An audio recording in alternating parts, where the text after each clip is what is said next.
Pernah kepikiran nggak sih apa yang sebenarnya terjadi setelah kita meninggal?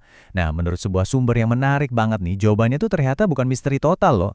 Malah katanya ini adalah sebuah proses yang sangat terstruktur, adil, dan logis. Yuk kita coba telusuri bareng-barang perjalanan sebuah jiwa setelah kematian. Jadi pertanyaannya, apa sih yang benar-benar terjadi di detik-detik kita menghembuskan napas terakhir? Menurut sumber ini jawabannya, wah, ini bisa jadi bakal mengubah cara pandang kita tentang kehidupan, kematian, dan ya, semuanya. Oke, hal pertama yang perlu kita pahami nih. Ternyata, kematian itu bukan akhir, tapi justru sebuah ujian. Yep, menurut sumber ini, momen kematian itu adalah ujian terakhir dalam satu siklus kehidupan kita sebagai manusia. Jadi, ini semacam tes final gitu, yang bakal nentuin langkah kita selanjutnya.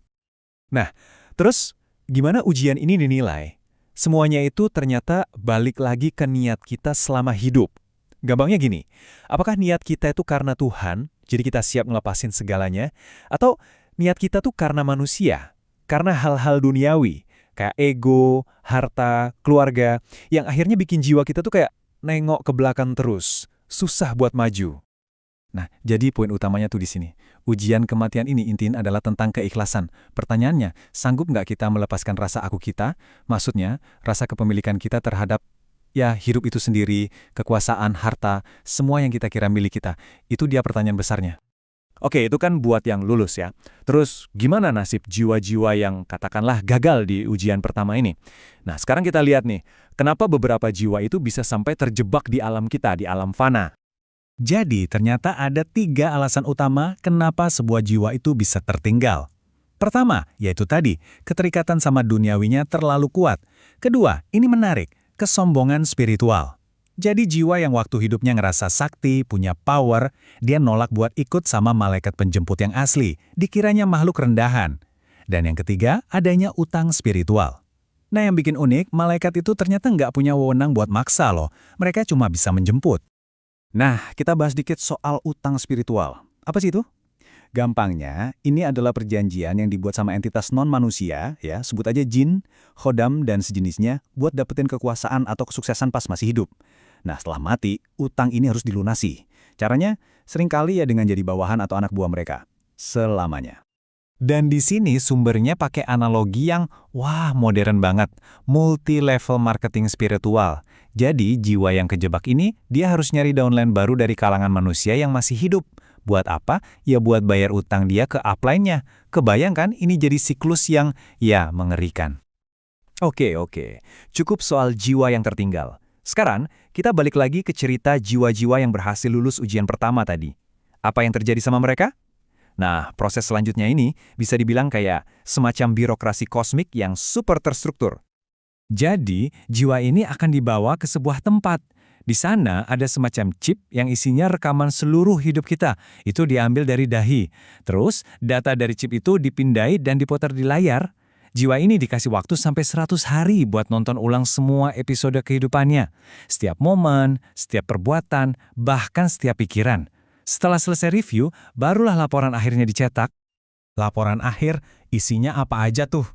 Nah, bayangin aja ini kayak rapor ilahi kita. Sebuah neraca kehidupan yang mencatat semuanya dengan keadilan yang mutlak. Nggak ada yang bisa dicurangi. Laporan ini nge-breakdown 4 hal utama. Pertama, ada kodrat. Ini kayak skenario atau keadaan yang udah ditakdirkan buat kita. Kedua, ada iradat. Nah, ini adalah pilihan-pilihan yang kita ambil di dalam skenario itu. Ketiga, amal ibadah. Ini perhitungan lengkap semua perbuatan baik kita yang diterima Tuhan. Dan terakhir, utang. Ini adalah total sumber daya kosmik yang kita pakai karena ego dan nafsu kita. Terus, kenapa katanya banyak jiwa yang kaget pas lihat laporannya? Nah, sumber ini jelasin karena banyak dari kita yang tingkat keimanannya itu masih level taman kanak-kanak, alias TK. Maksudnya gimana? Yaitu, kita berbuat baik cuma karena diiming-imingi surga atau ditakut-takutin neraka. Terus, kalau diuji atau dikasih masukan dikit, langsung marah. Persis kayak anak kecil kan? Di sini nih ada pembeda yang krusial banget. Jadi yang dihitung itu bukan cuma apa yang kita dapat dalam hidup, tapi juga bagaimana cara kita mendapatkannya dan buat apa kita menggunakannya. Kalau kita dapat rezeki dengan fitrah, dengan niat baik, itu jadi anugerah. Tapi kalau dapatnya pakai ego dan nafsu, itu jadi utang. Dan amal ibadah yang sejati itu adalah saat kita pakai apa yang kita punya, kekayaan, kekuasaan, ilmu, untuk kebaikan. Oke, setelah semua proses panjang tadi, audit, laporan, dan sebagainya, sekarang kita masuk ke pertanyaan intinya. Kenapa kita harus dilahirkan kembali? Kenapa perlu ada reinkarnasi? Menurut sistem ini, jawabannya itu sebenarnya sederhana, tapi dalam banget. Metafora utamanya begini. Anggap aja hidup ini adalah sebuah sekolah. Dan ternyata, satu masa kehidupan atau satu semester di sekolah ini, itu nggak cukup buat kita bisa lulus. Siapapun. Biar lebih kebayang, coba lihat data ini. Menurut sumbernya, jiwa yang paling maju sekalipun dalam satu kali kehidupan, itu cuma bisa mencapai level 6,5. Padahal syarat kelulusan atau KKM-nya itu di level 7,5. Jadi masih ada gap kan? Masih ada yang kurang. Dan kalau kita zoom out, lihat kondisi spiritual manusia secara keseluruhan, datanya lebih mencengangkan lagi. 2/3 atau sekitar 67% manusia itu masih berjuang di level bawah. Cuma 1/3 yang berhasil mencapai standar lulus. Ini makin menegaskan kan, kenapa kita butuh lebih dari satu kali masa sekolah untuk belajar. Sekarang mungkin ada yang bertanya, loh kalau emang sistemnya begini, kenapa nggak diajarin dari dulu? Nah, sumber ini ngasih beberapa alasan. Katanya ini tuh ilmu tingkat lanjut yang disimpan buat akhir zaman. Dulu, para nabi pun belum dapat kepastian apakah alam semesta bakal kiamat total atau bakal ada siklus reinkarnasi.